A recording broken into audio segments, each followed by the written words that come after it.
So, Mr. Chancellor, I want to commend you and the University Council and Professor Wainaina.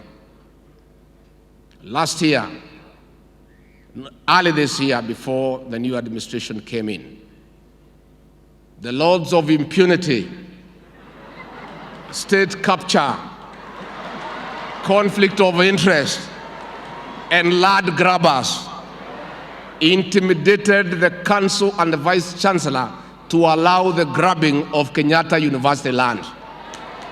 These great men and women said no. They were harassed, intimidated, demeaned, humiliated, but they stood up. Can you give a clap to the University Council and Professor Wainaina? I want to tell you, the great people, had things gone wrong and Dr. William Ruto was not elected as president, your land had already been grabbed after Professor Wainaina and the council were removed. We have hence instructed the Ministry of Lands to cancel those allocations and reinstate the land to Kenyatta University. And President William Ruto made a promise during the campaign that if elected president, one of the things he'll do is to reinstate the University Council and Professor Wainaina as Vice-Chancellor. Has it happened or it has not happened? Sinikusema na kutenda. And I want to say, and I want to challenge all those given the responsibility to run our institutions. Please be firm. Never be intimidated to do the wrong things.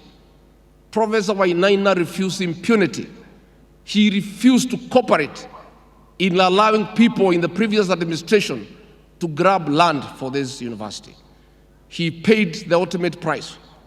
He was humiliated in public. He was demeaned and he was dismissed as Vice-Chancellor. He walked with his head tall but stood firm. That is a way.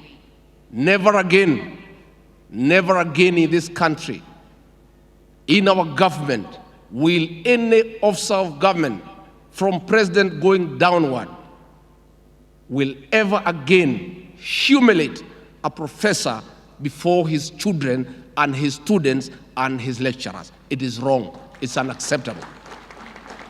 And I want to appeal to the political leadership in this country. When God gives you power, don't demean other people. Don't make other people feel small. All human beings deserve respect. Professor Wainaina may have a small person compared to those big people, but he has a wife who thinks he's a hero. He has children who think he's a hero. He has students who think he's a hero. When you demean him in public, that is unacceptable.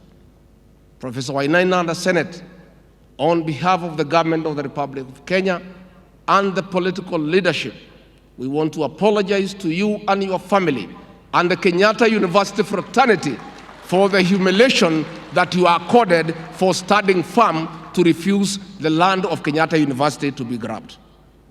We have agreed that the land revert to Kenyatta University, save for 38 acres, that will be procedurally and in accordance with the law, be given to the squatters of Kamai.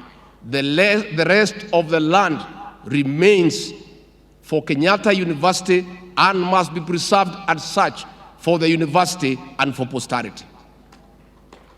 Finally, we are aware of the little friction and discomfort between the university management and the referral hospital. We have called a meeting in January to sort it out. We'll call the university management, the referral hospital management, the Cabinet Secretary for Health, and the Cabinet Secretary for Education to sort out that matter amicably for the benefit not just of the university, but for the people of Kenya, so that we have a seamless institution that is operating in the manner that it was envisaged when it was set up. So I request you to give us some bit of time. When we come in the new year, we shall be able to sort out that matter. Again, this university is respected Most of us, we went through the hands of teachers who got their degrees in these great institutions. And therefore, we are indebted to this institution. I ask you to continue bringing up graduates at all levels, master's, PhD, for the benefit of this country. And as I have said, the report on the Presidential Working Party on education reforms will be out next year, so that we set out what we need to do about our universities, about the CBC, and other requirements of areas where we have a bit of challenge, so that we can streamline our education sector. I really want to salute the new Minister for Education, the Honorable Ezekiel Machogu, for pragmatic leadership that he has exhibited since he was given the opportunity to lead this great sector. And Waziri, you have our support, and we want to encourage you to proceed with the good work you are doing. I want to commend the University Council, the Senate, and everybody who have done one thing or another to come up with these great men and women before us. And as they move to the world to look for greener pastures, to find out how they'll fit in the world out there, we wish them well. President and all of us who work under him are clear that our focus is about job creation. And that is why we have created a good atmosphere for investors to come to this country so that they can create jobs for our young population. I want to encourage you. I also want to encourage you to move into business. We have the Hustlers Fund that you can borrow and help you to set up small businesses and grow them from small into something big. And let me tell you, that fund is a good fund. It may look small, but that is the way you start. A long journey starts with a single step. You borrow 1,000, you borrow 2,000, you multiply that money to 10,000. That 10,000 you multiply to 100,000. 100,000 will be 1,000,000 shillings.